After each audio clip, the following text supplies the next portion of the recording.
Debout maintenant. Comment ça va, Grégoire? Très bien, Thierry, merci. Bon, on va commencer par de la voile. Oui, la voile avec la Transat Jacques Vabre. Alors, vous savez que les ultimes, les grands multicoques sont arrivés samedi avec Gabar et Belligoré qui ont gagné en 12 jours. Et là, il y a 3 autres classes, 3 autres catégories de bateaux qui sont en course et 2 qui devraient arriver ce matin. On regarde avec, pour commencer, ce parcours. Voici donc le parcours de cette 12e édition. Plus de 10 000 km entre Le Havre, en Haute-Normandie, et Itajaí sur les côtes brésiliennes. La flotte est partie le 25 octobre dernier. Et après 16 jours de mer, le premier IMOCA monocoque de 18 mètres devrait arriver vers 13-14 heures. C'est PRB de Vincent Rioux que l'on vient de voir et Sébastien Coll. À l'heure qu'il est, ils étaient à moins de 180 km des côtes. Rioux a déjà remporté cette course en 2013 et il prendra le départ du Vendée Globe l'an prochain avec quelques-uns des concurrents de cette Transat Jacques Vabre. Un multi 50, cette fois-ci c'est un trimaran de 15 mètres de long, devrait franchir la ligne d'arrivée un petit peu avant. Il s'appelle Fenetrea Prismian de Erwan Leroux et Giancarlo Pedoté. Pour eux, la course était déjà jouée depuis longtemps. Et on a un petit mot d'Erwan Leroux qui nous a envoyé. On écoute. Giancarlo profite au maximum et s'éclate à fond à la barre. Ça va faire du bien d'arriver. Allez, ciao, bye bye. Et un grand merci à toute l'équipe de France 2. Ciao, à demain.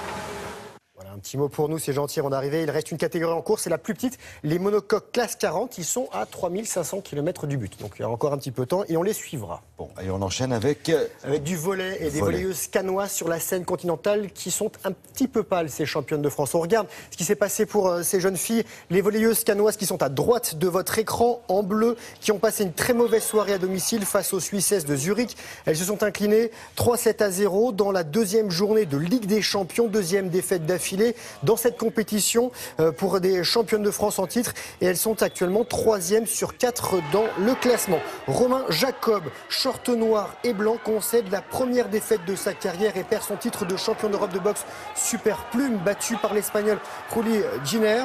Le Français était invaincu en 23 combats et défendait pour la 3e fois son titre continental. Il a été arrêté par l'arbitre à la 8e reprise du combat hier à Boulogne-sur-Mer dans le Pas-de-Calais. Regardez, son adversaire l'avait prévenu en faisant broder sur son short: Jacob, tu t'es trompé avec moi. Voilà, ce n'était pas le bon adversaire en gros. Il savait qu'il allait gagner, ce garçon.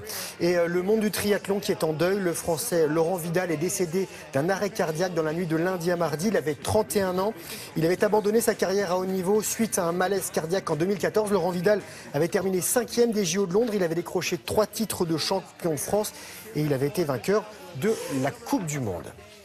Une dernière petite image. Une belle image même. Une image inédite, une expérience assez exceptionnelle. Vous allez voir un très gros prédateur. On regarde, c'est sous l'eau avec ce croco, le crocodile des mers à Cuba, dans la réserve des Jardins de la Reine. À côté, le champion d'apnée monégasque Pierre Frola. Une rencontre étonnante. Pierre a déjà nagé avec de grands prédateurs, comme les requins, mais jamais avec des crocos. Alors, tout s'est bien passé, rassurez-vous. Ces images proviennent d'un documentaire qui est en tournage en ce moment et qui suit le travail du photographe niçois Greg Lecoeur dans sa quête de rencontres d'animaux marins qui sont peu habituels. Et pour une fois, il avait décidé de mettre en image l'interaction entre l'homme et l'animal. Donc le croco et Pierre Frola, spécialiste de l'immersion libre. Et c'est avec Pierre Frola que nous avions testé il y a quelques mois pour Internet samedi l'apnée. Et derrière la caméra, il s'appelle Jérôme Esplat et c'est lui qui nous avait filmé pendant ce reportage. Alors, ils ont dit qu'ils ont eu pas de frayeur. Ils étaient très calmes, mais il y a un moment où les crocos leur ont dit c'est le moment de partir. On sent qu'il faut vite dégager. Oui, voilà.